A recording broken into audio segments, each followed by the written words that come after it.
Hi, welcome to Melissa's Money Mindset. In today's video, I wanted to highlight the importance of money management. So imagine this scenario. Two people make the exact same income, let's say $60,000 per year.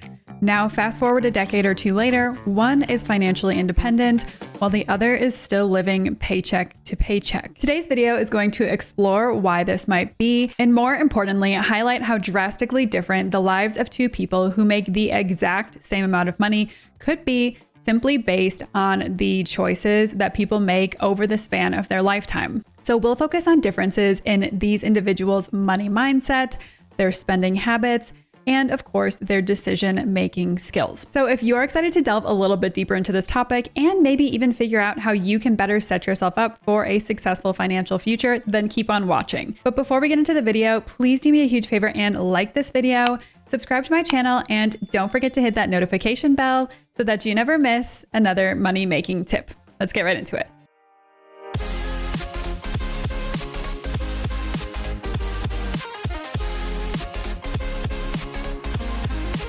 So the very first point to understand here is that your income is a very small piece of a much more complex puzzle. So first off, in this video, I'm going to focus on bad financial habits and essentially financial mistakes that people make that prevent them from accumulating wealth. And then I'm going to move on to talking about beneficial financial habits that those people who are most successful at building wealth implement in their lives every single day. Now, I do have an entire video dedicated to this topic already, and it's titled How to Manage Your Money Like the Top 1%. So I will link to that up above here so that you can watch that in case you're interested.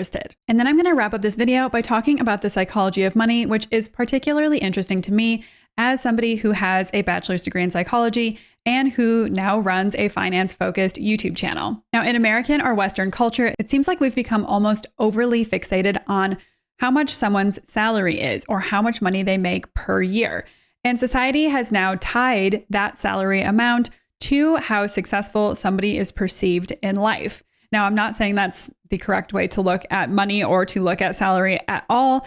That's completely up to you to decide and to make your own individual decisions on. And sometimes you'll even hear people bragging about, oh, I got this great new promotion at work. It comes with this huge boost in pay. And for that reason, I'm going to take my family on this lavish vacation, or time to go house hunting, or time to buy a new car. Now, inversely, you almost never hear people talking about any positive financial behaviors. So can you imagine a friend or family member coming up to you and saying, oh my gosh, I got this great promotion at work. It comes with a huge bonus.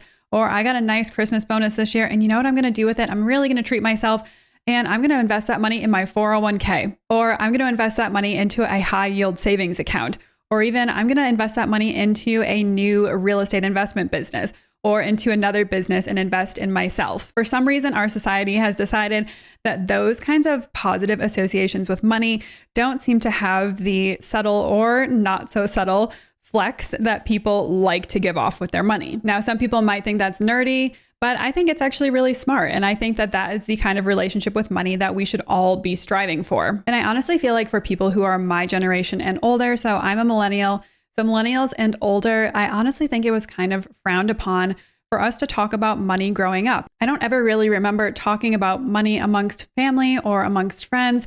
It was honestly kind of seen as tacky. You didn't talk about how much money you made or how much money you spent on anything, on your house, on your car, literally anything. It was just like money was a topic that was not discussed. But I honestly feel like that did our entire generation a great disservice because not talking about money didn't normalize making a money mistake. Everybody makes money mistakes at some point in their life. And as long as you make those mistakes, you learn a lesson from them and you manage your money better in the future. That's the entire point of life, right? To learn and to grow and to get better with the more years you have under your belt. So I feel like that led to multiple generations of people, again, not knowing how to manage their money. So they either didn't even put their money in the bank, they just let it sit in a savings account, which now is not even keeping up with inflation, or they ended up spending way more money than they ever should have and really not being on top of their finances, aka never saving for retirement, and then never really being able to retire now that the cost of living is so much higher. Or maybe they even hired a financial advisor who often charge anywhere between 0.5%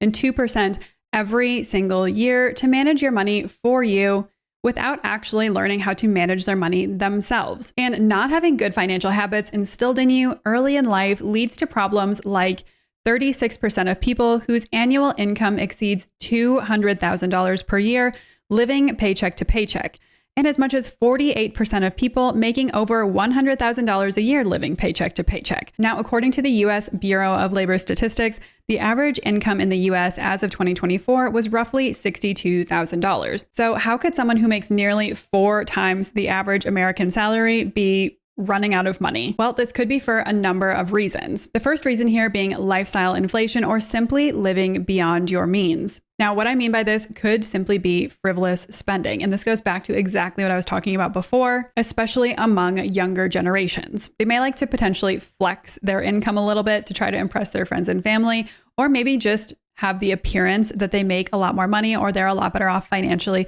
than they actually are. And that could mean maybe buying a house that's just slightly out of reach for them, making them really house poor. Maybe they have to drive the newest, nicest car, or maybe now that they're making slightly more money, they just like to buy things that are of a little bit nicer caliber. Now, there have been plenty of studies about how the top 1% manage their money. So whether you've been reading The Millionaire Next Door, The Psychology of Money, or Rich Dad, Poor Dad, any number of studies have shown that people who are best at accumulating money tend to keep their lifestyle pretty cheap and modest, even when their income rises substantially. So some tips to help you cut back on spending include limiting the number of times you go out to eat or order takeout. I have been very guilty of this, especially during COVID when we couldn't actually go out to restaurants. Being more mindful of the items that you're getting at the grocery store.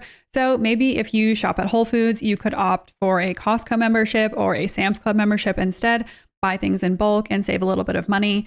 I definitely do that to save money on gas as well. Canceling subscription services that you don't use, like maybe Netflix, BarkBox, or Spotify. And yes, that does mean reviewing your finances each and every month to make sure that you're staying on top of all the little subscription services that you might be paying for. And also avoiding the keeping up with the Joneses mentality. And that's even true for high earners, which we saw in the study that I previously mentioned. So for example, doctors and lawyers and any other type of profession that requires a lot of extra schooling, they often have to go into a massive amount of debt, maybe even $500,000 of debt or more to become a doctor, to become a lawyer, to become any of those occupations. And then once they're out of school, maybe they're sick of living on a student's income. Maybe they want to treat themselves a little bit and they go out and they buy these fancy houses or these fancy cars so that they can live around or kind of keep up with the same lifestyle that a lot of their fellow colleagues have. And so on the outside, it might really appear like, wow, these people have their lives together. They've made it. They're a doctor now. They have everything that they could ever want. And in reality, they're truly student debt poor, truly house poor, in the sense that they're trying to keep up with the Joneses, trying to keep up with all their doctor friends, pay their massive, massive high interest student debt down, and now afford these large houses that they're buying or these nice cars. But that doesn't only obviously apply to high earners. So people making that $62,000 per year, maybe they want to buy a new car. Maybe their spouse wants to buy a new car. Maybe their kid wants a new PlayStation for Christmas, or maybe they simply want to go on vacation, which is all very understandable. Or maybe they already have a home, but they want to do a home renovation, or maybe their refrigerator has just broken, so they want to go out and buy a brand new refrigerator. And now these people making $62,000 per year are financed to the absolute kilt, paying the absolute monthly minimum to try and afford all of these things that are creeping into their lifestyle. Now, we'll get into this more in a little bit, but financing depreciating assets is one of the main reasons that people stay in a struggling financial position or even put themselves into a worse financial position. Now, the point of this video is not to say that you can never afford those things if you make $62,000 per year or even $200,000 per year. But I do want you to focus on getting your financial priorities straight. So first of all, make sure that you have an emergency fund saved up just in case something happens. You lose your job, there's a medical emergency, your house burns down, anything that could potentially set you behind financially, you need to have at least 3 to 6 months of living expenses saved up for. Then I would focus on paying down as much of your debt as possible. And then once you feel like you're in a much more comfortable financial situation, I would recommend paying cash for any depreciating items down the road. Habit number 2 that might be holding you back from accumulating wealth is having too much debt. Debt hit a record high in 2024 of almost $18 trillion, with most of that made up by housing debt. Now, it's no surprise that houses are more expensive now than they have ever been. Home prices have increased 47% just since 2020. Now, not only are people having to make more money to afford a home, They also are buying homes at higher interest rates that are almost double what they were just a few years ago, meaning you're probably putting less money down on your home to even be able to afford a home in the first place. And you're also buying a home with a sky-high monthly payment, or you're having to save for quite a while to put 20% down on an exorbitantly more expensive home. And more people are taking out HELOCs, so home equity lines of credit, aka they're borrowing against the equity that they have in their home to afford other things like maybe their kids' college. Now, sadly, because of this rising debt, we're seeing more and more foreclosures and car repossessions and people maxing out their revolving consumer lines of credit, aka their credit cards, because their monthly payments are so high. So let's get back to the example in my introduction. Let's say we have two friends, one named Sam and the other named Michael. Sam really splurged during Black Friday sales this year, and he got himself into $5,000 of credit card debt. Now, he doesn't feel like he can pay that off in a lump sum, so he's going to be paying $525 towards this debt every month this year, and he'll pay off his balance in December right before the new year starts. Now, Michael, on the other hand, decided that this year is the year he's going to start thinking about the future. He doesn't have any debt, so he's going to invest that same amount, $525, into the S&P 500 every month, meaning that he'll have invested $6,300 by the end of the year. Now, let's say he continues to do this monthly for the next 30 years with an average of an 8% annual return. And by the time he retires, that will be worth over $700,000. Now, if Sam continues spending money the way that he is, not budgeting, and then really treating himself and overspending, and gets stuck in the cycle of going into debt and then having to slowly dig himself out of that hole while also paying interest on that debt, you can see how quickly and easily these two friends that make the exact same amount of money could put themselves in either a poor financial situation or set themselves up for financial success. Now, another trend among the top 1% and a rule that I myself follow is to limit your debt as much as possible. Now, obviously, housing debt is the main exception to this. Most people don't buy their house in cash, and I don't either. I actually don't think that that's a good use of money at all. Houses generally go up in value. They are appreciating assets, as the previous statistic showed, with home prices rising so much just since 2020. So especially when interest rates were low, think 3%, it didn't make sense to buy your house in cash when you could borrow money and then put the difference into the S&P 500 and make 8% on your money instead of 3% on your money in your house. Now, I did recently make a video explaining exactly how much house you could afford by salary. So again, I'm going to link that here in case you're interested. And if you've been following me for a while, then you know that I take very calculated risks to invest in my own real estate business. So after looking at hundreds of properties, I make sure that whatever property I end up purchasing, I get at a really good price. I'm not overpaying for a property from the get-go. I then work with a general contractor to have that property renovated, and I pay for that renovation in cash out of my own pocket. And I know that once that renovation is complete, I'll be able to get premium rents. I'll be able to cash flow a decent amount of money each and every month. I'll own an appreciating asset, and I'll be paying down the principal balance, aka gaining equity in the property simply by owning it. Now, on the other hand, I would say about 99%, if not more, of cars are depreciating assets. Their value drops as soon as you sign on the dotted line or as soon as you drive that car off the dealership lot. Now, there are some very, very rare exceptions. Maybe you're buying a really old vintage car, a car with very limited made, or maybe a really special spec. So I'm not talking about those examples in this video.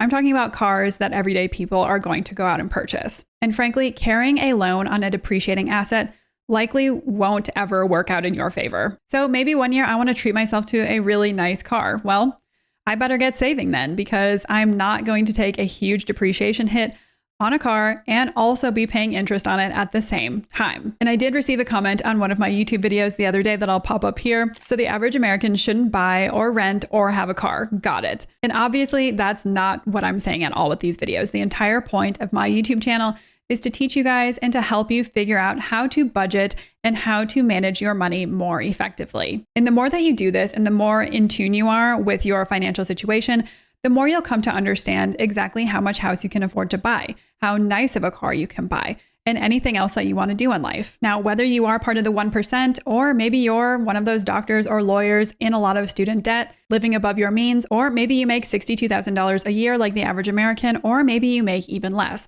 The important part here is learning how to make your money work for you. And that all comes down to setting a realistic budget and sticking to that budget, no matter what income bracket you fall into. And I know that sticking to these rules can be challenging because, believe me, I follow these rules every single day. Even when I started my very first business nearly a decade ago, I stuck to these rules because I knew where I wanted to go financially and I knew exactly how to get there. So my point in saying that is that I am living, breathing proof that following these rules is possible, and that following these rules can potentially help set you up for financial success and get you financially where you would like to be in the future. And that leads me into mistake number 3, which is not tracking your money or not following a budget. And this is a really easy trap to fall into. And I'll admit that I was even guilty of this during college before I started any of my own businesses. I honestly couldn't tell you how much money I spent going out for a night with friends, going out to eat with friends, maybe on gas money, trying to get home for the holidays. I really didn't know.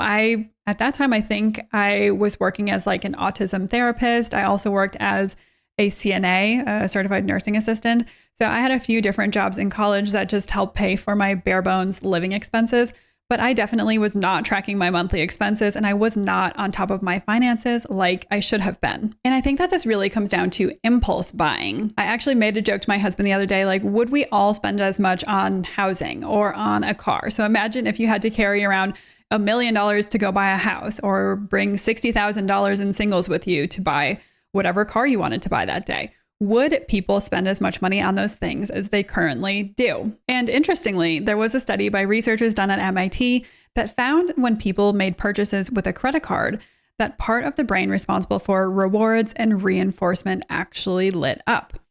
And that this same response didn't happen when individuals paid for an item with cash. And again, to my point, when people made purchases with their credit card, the average transaction amount was $81.81, while the average cash transaction was merely $35. So this positive feedback loop, or this need or this craving for that positive reinforcement when you make a purchase with your credit card, is yet another reason that people keep swiping and swiping their card or just inputting their information online and feeling really good about their purchases until they log into their financial institutions at the end of the month and realize that they can't pay their credit card bill. So again, being very intentional about how you spend your money and how you manage your money is incredibly important. So instead of maybe waiting until the end of the month and then being shocked to see what your credit card balance is when you log in at the end of the month, especially since things are set up to auto pay right now, you might not always realize what's being charged to your credit card each and every day, even without you maybe realizing it. So I would suggest going into your credit card profile settings, and you can have your credit card company, so Chase or Capital One or whoever your credit card is through, send you a text each and every time your credit card is used, no matter the value. And this might just be enough to take some of that rewarding feel-good sensation out of using your credit card, because you'll come to realize that every single time you use your credit card, it's real money coming out of your account. I also recommend just regularly logging in to check what your credit card balance is. So maybe log in every day. Some people seem to have this phobia, or I don't want to see what my credit card balance is. But if you really normalize that, maybe if you make it even a part of your morning schedule. So while you're having a cup of coffee, you just log in and see what your credit card balance is. No big deal, it's just part of your day. And I think that will make you much more cognizant of how you're spending your money and just how much money you're spending in general. And at the same time, it's also a really good idea to just check to see if there are any unusual expenses. So maybe somebody stole your credit card. If you're checking that every single day, you're likely to catch that before they can rack up too much on your credit card. So again, really keeping your finger on the pulse of your finances can help you be much more financially responsible overall. It can help you realize exactly what money you're spending on certain things that maybe you don't need to help cut out frivolous spending. And being on top of this often means spending less and saving or investing more. Now, if you potentially continue down this road of not staying on top of your finances, not logging in and checking your credit card balance regularly, and swiping your credit card to get that rewarding feeling, or just setting up auto pay whenever you can, you'll be much more likely to spend significantly more money over time. You probably won't save much money, if at all, and you could end up going into unnecessary debt that could put you into an even worse financial situation than you started with. Now, I personally try to do exactly what I just mentioned a few moments ago.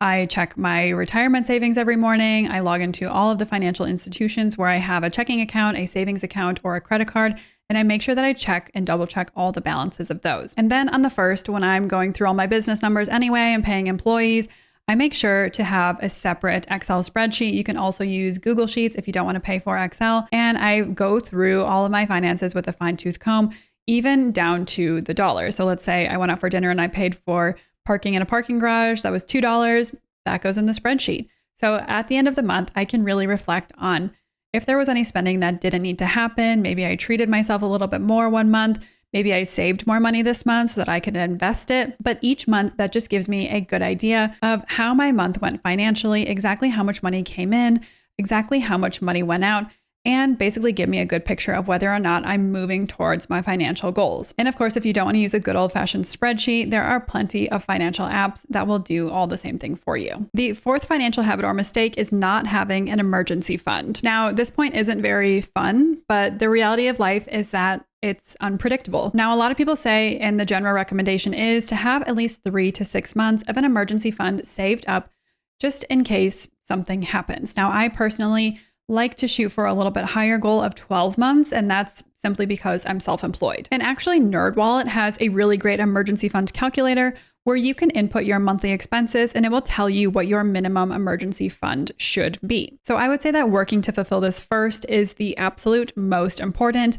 Again, then, like I said, paying off any high interest debt and then investing in your future is the final step here. So those are the top 4 habits that often keep people in a poor financial situation. Now let's turn the table and we'll focus on good habits that you can form to help build wealth for the future. Habit number 1, focus on acquiring assets. Now, you hear me talk a lot on this channel about taking calculated risks to make investments for my real estate company. And I feel comfortable doing that because in the end, I know that those properties will make me a lot more money than I'm investing in them currently. So if you want to become wealthy and you want to reach that 1% status, focus on acquiring assets that will make you more money and focus less, if not at all, on acquiring assets that are depreciating, that are just going to cost you more money over time. Other examples can include investing in the stock market or investing in a business that you own. These can provide cash flow, especially if you're invested in, let's say, a dividend stock.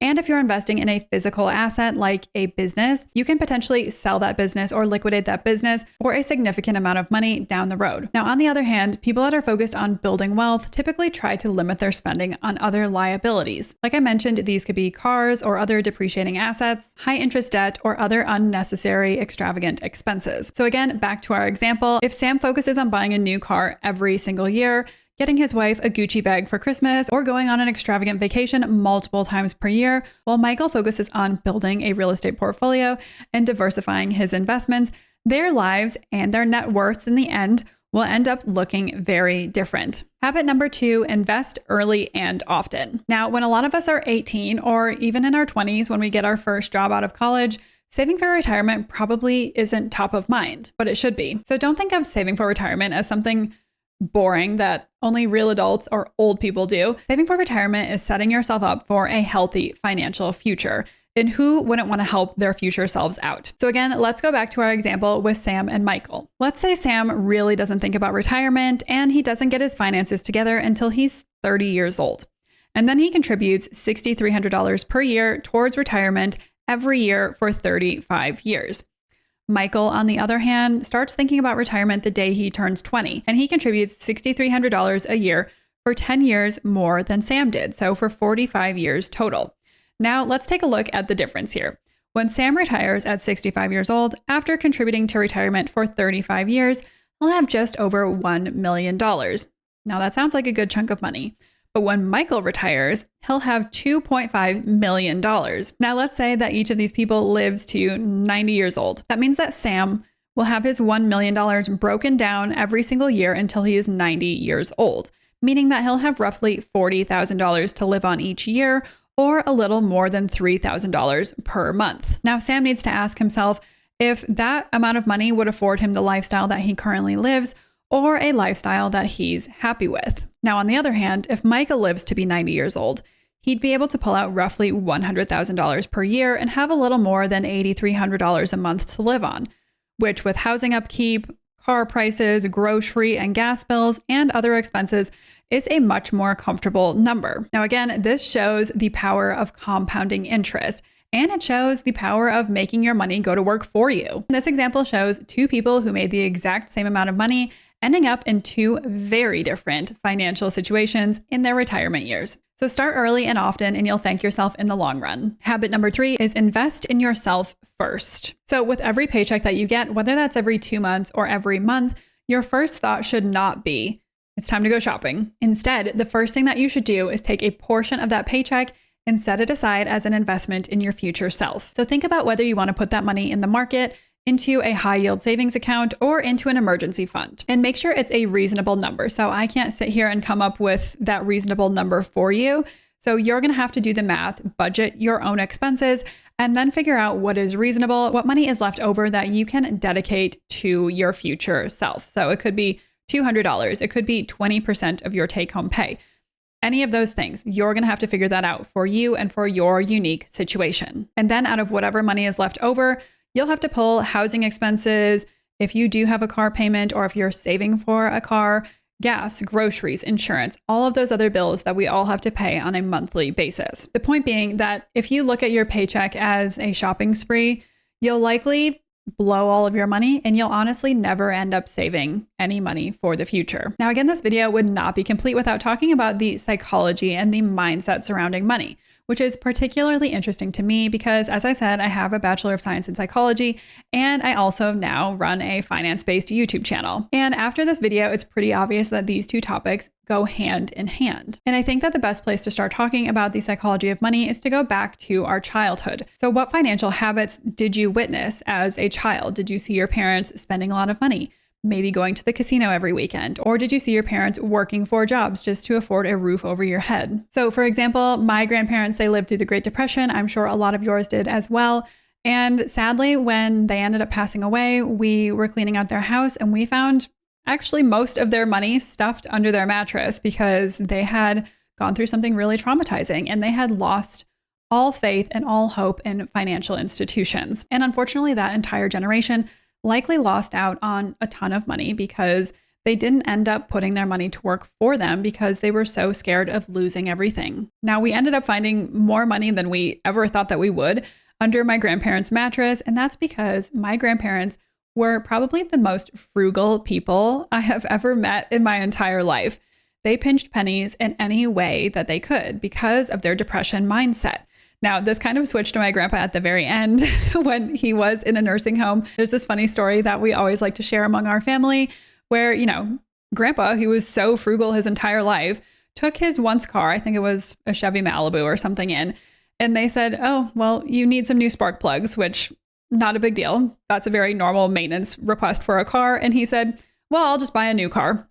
And so by the end of his days, when he was in his late 90s, when he passed away, that mindset had finally switched. He realized, I do have enough money. I'm going to treat myself to the year left that I think he drove before he passed away. And he bought himself a brand new car, finally. But I say this because whatever kind of money spending habits you witnessed growing up, you'll also implement in your own life. So if you see your parents living extravagantly, or if every single time you went to the mall with your parents, you expected that you would be purchased something, then you'll probably expect nice things throughout your life. And that may set you up for financial failure or financial hardship. Inversely, again, if you saw your parents working 4 jobs just to put a roof over your head, you'll probably have a scarcity mindset and you'll be working your butt off your entire life to make sure that you can afford things for your family.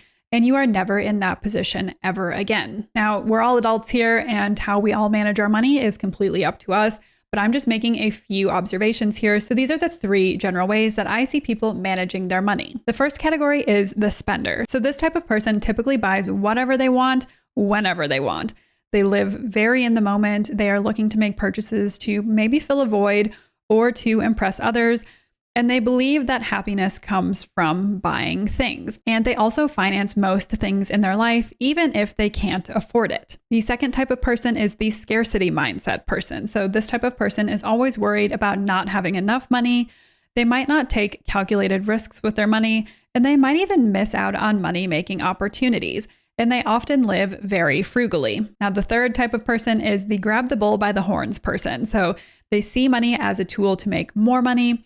They take calm, calculated risks, and they are realistic about their finances, and they set long-term financial goals. Now, all three of these mindsets are completely different, and you could easily see how the lives of people with each of these mindsets could end up completely different from the others. So to conclude, I wanted to talk about some financial habits that people can implement to start building wealth today. The first step is to make a budget and a financial plan. So just like anything in life, you can't get anywhere you want to go without first having a roadmap. So start by figuring out exactly how much you make, how much you want to invest in your future each month. Remember to pay and invest in yourself first, and then figure out how much you can afford for housing, on a car, groceries, gas, and other non-negotiables. The second step is to get rid of consumer debt. So again, the goal here is to get rid of all non-essential debt. So basically everything except for your housing debt. So for example, I came out of my second college degree with about $80,000 in debt. And in the years that followed, I figured out a plan to pay that off as quickly as possible because each loan ranged anywhere from 3 to 8% interest. So focus on paying off that high interest rate debt first, and then move on to paying off lower interest rate debt. And then after that, you can figure out just how much money you have to invest in your future. Step number 3 is to make a plan to save and invest. Now, unless you have a trust fund, most people don't just accidentally become rich. They work really hard, they have a plan, and they take calculated risks with their money to get them where they want to be. So make sure that you're having these kinds of conversations, whether it's you and a spouse or you and a partner.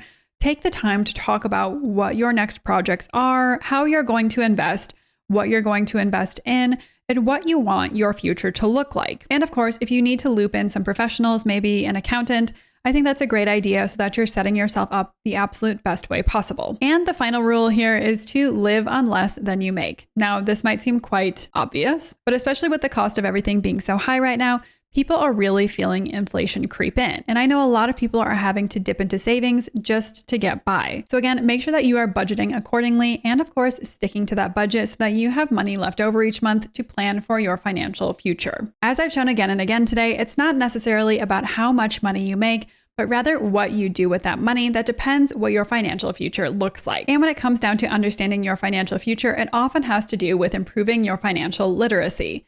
Now, even though this is my job and I talk about this stuff every single day, I'm constantly looking for new and improved ways to invest my money, to think about the future in a different way, and to make sure that I am set up for success as best as possible. But it also has to do with how well you know yourself and, to be quite frank, how honest you're willing to be with yourself. And the psychology of understanding why you're spending money on the things that you are, maybe understanding why you're overspending, why you're not investing in your future, and then finding ways to change your money mindset so that you can start working towards some of your long-term financial goals. At the end of the day, your financial future is completely up to you. So make the most of it. Thank you so much for watching this video. I really appreciate it. Let me know if you have any questions in the comment section down below. As always, feel free to follow me on my social channels right here, and I will see you in the next one. Bye.